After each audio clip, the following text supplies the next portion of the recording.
we're going to go over to an interview that was done just a few days ago with the Barcelona women's head coach, because there's a big game coming up this weekend. It's El Clasico on Sunday morning. Barcelona against Real Madrid, the top two in the table. There's only 3 points separating them. So Alexis Núñez has been catching up with the Barca coach. Let's listen what was said. You get to work with some of the best players in the world, and probably the best group of players in the world that we see, because, you know, people thinking that you get to go to work every day and work alongside the likes of Alexia Putellas, you get Aitana, but then you also have a mix of foreign players too, like a Lucy Bronze, a Kira Walsh, you know, who we know very well in the UK. It's almost like going into a garage and getting to work with Rolls Royces, Maseratis, Mercedes, everything, you know. That must be fun for you, isn't it? Like, what's it like to just see the talent, and what is it about, I suppose, the DNA at Barcelona that tends to bring out the best in players? Look, if you watch our games, every game we play with different players. That is very, very difficult. If you make 5, 6, 7 substitutions every game, our performance almost always is really, really high. This is one of the most important things, because our model of the game is very clear, but it doesn't matter who is playing. The most important thing is what you are showing to the supporters. So what we get together, working together, is try to be the best team, not the best starting 11 players.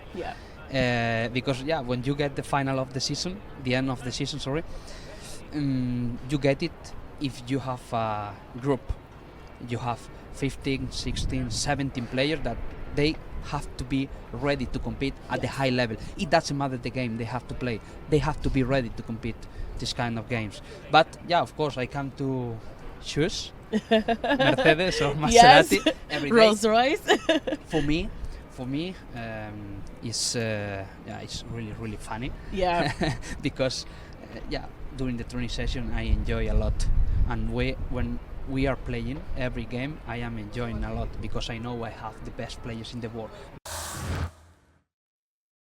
We welcome in Sophie Lawson. And Sophie, I want to take you back to May last year. I was commentating on Barcelona Real Madrid in the Copa del Reina semi-final. Barca won it by 4-0. Has the gap closed between Barca and Real Madrid in those 18 months since? Yes and no. There are, I think, one of the biggest problems Real have in terms of sort of closing down Barcelona is their inconsistencies. Because before that game, they've taken Barca to extra time in the Supercopa. They actually lost in stoppage time with the previous season's Supercopa. They played a very good game when they first met them in the Champions League a couple of years ago. So they've had these really good games, and then they just seem to kind of fall into the trap of other Liga F teams of, we've just gotten thumped by Barcelona, because that's what Barcelona do. So I think it's just the consistency for Real, not just against Barca, but within Liga F. So yes, they have, and no, they haven't at the same time. Is there going to come a time, do you think, Ali, when Real Madrid finally get that victory? Because their recent record over Barcelona has been poor, albeit Barca were at the top of the game. And now, as Sophie's saying, Real Madrid are closing the gap slowly but surely. Is that time this weekend, or might it still be a bit of a wait before they get that win? Well, it may not be this weekend, but the time is coming. Real Madrid is investing in players. Real Madrid is investing in the women's game. And when you invest money as a club, and Real Madrid are doing that right now, then, of course, because of your name, you're going to start attracting some of that top talent. And you think of some of the players that they have available right now, and Linda Caicedo, who for me, outside of Aitana Bonmatí, for me was my most favorite player in the Women's World Cup. Look, you're starting to see that the gap is closing, not because Barcelona is coming back to the pack, but because, quite frankly, they couldn't. It's hard to be much better than Barcelona have been. But I do think that there is now a sense of responsibility for a club like Real Madrid to say, okay, you know what? We don't like this whole idea of Barcelona Femení completely dominating the game. we got to do something about it. And the way that you do something about it, yes, is with training and preparation, but you also need the talent and the personnel available in order to be able to compete with a top level team like Barcelona. And you're seeing some of that investment happening. And by the way, Barcelona fans may not see it this way, but truth be told, it's best for the women's game that Real Madrid actually closes this gap and that they push each other and they push the profile of the women's game to a higher level than what it is right now. It's a good point that Ali makes, Sophie, because he's spoken about Linda Caicedo, the Colombian, Caroline Weir, very talented Scottish player who, sadly for her, is out injured right now. But these are players that have gone to Real Madrid. They might have had options to go elsewhere. Is this something we're now seeing, that Real Madrid are a contender, not just to get the better of Barcelona for some players, but for some of the best players in the world to decide, you know what, I want to go to Real Madrid rather than elsewhere? Absolutely. I think in Real Madrid's sort of first season, when they were still Tacon and that sort of handover that's a little bit fuzzy, you know, they made a huge statement with some of the players they brought in. They signed Kosovadi Aslani, and she spoke at sort of length about the opportunity and the growth and how excited she was as a Real Madrid fan growing up as well to get to play for that team. And we've seen it, you know, they've got a real good mix of players, not just signed from within Spain, but as Ali points out, you know, Linda Caicedo, Naomi Feller is a really good young French player they've got in the books. They're building in the way that you expect them to be building, and it does help, and it does give players more opportunities. And, you know, instead of now just going to a Lyon or a Wolfsburg or a Chelsea, you can throw in Real Madrid, you can throw in the option of going to Spain, because you can see these leagues getting stronger and it getting tougher, and then those teams at the top still needing to invest, still need to find those great homegrown talents. As well as some of the established international players. So it's a better ecosystem, and it does just create more opportunities for players from around the world. And I think to Ali's point, I think it was there's something up on the site from Sam Marsden, who of course is over in Barcelona. He's been talking to some of the Barcelona players ahead of the Clásico, and they're saying it's great for the league. You know, they want a good, strong, competitive Clásico. They want a good, strong league. So it's just good news for everyone, really.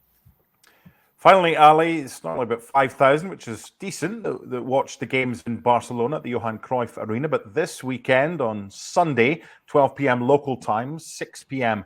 on the east coast of the United States, more than 30,000 expected at Montjuic. So again, like Real Madrid closing the gap on Barcelona, we are seeing a steady rise in attendances for the women's game. And when you consider their recent success at the World Cup, it's another good news story for the women's game in Spain, Ali. Absolutely. And again, elevating the profile of the women's game. I don't know that Real Madrid takes this as a responsibility. I just think that they want to be competitive with Barcelona.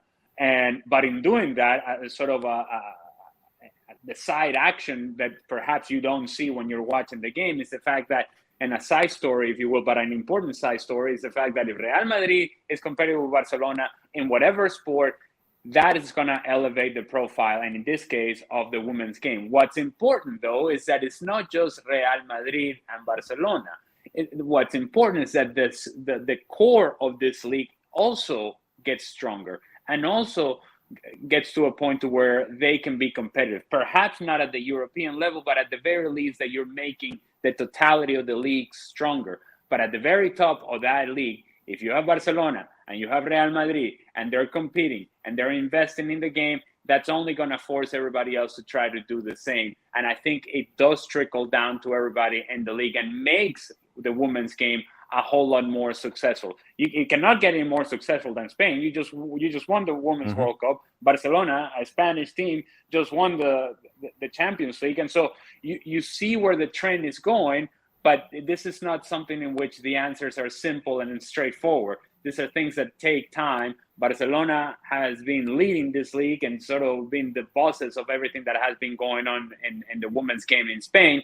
Real Madrid is trying to close that gap. And again, I think everybody benefits from that happening. Okay, a late penalty separated the two sides the last time they met back in March in the 77th minute in Barcelona's favour.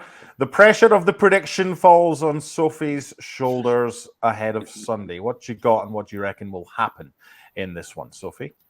Oh dear. Real Madrid always show up with their best football when it's Barcelona, when it's the toughest games. I think that's when we see the best from them sometimes. Judging by what's happened this season, you know, they're very close against Villarreal, very close against Eibar, lost to Levante. They haven't been at their best, and we did mention Caroline Weir's ACL. That is a massive blow for this team.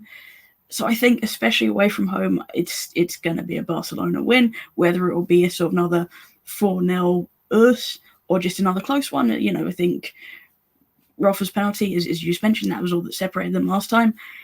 Not sure if it's going to be a close one, if it's going to be wide open. We have seen good stuff from Real this season. We've seen bad stuff.